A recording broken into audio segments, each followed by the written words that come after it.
The Seated Scribe.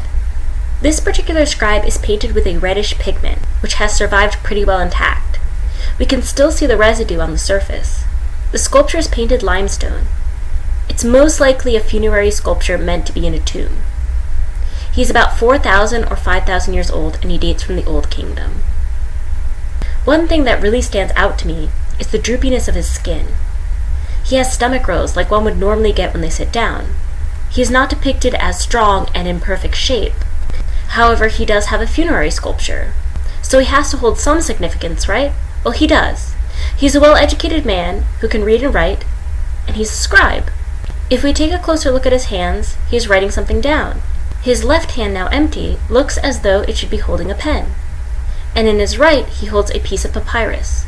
Scribes were very valued in ancient Egyptian culture, thus they received burials and sculptures.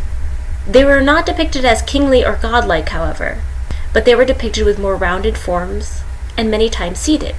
In fact, there are many other scribe sculptures that have been found, and they share many similarities. That's why we sometimes refer to scribe sculptures as stylized. When scribes are depicted in ancient Egypt artwork, they appear more naturalistic in many ways, especially when we compare them to the pharaoh sculptures, but they are also stylized.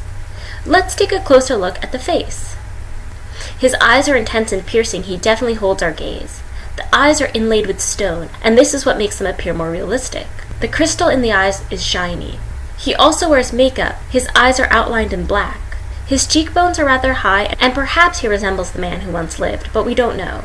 What's so cool about these sculptures is the amount of mystery that surrounds them.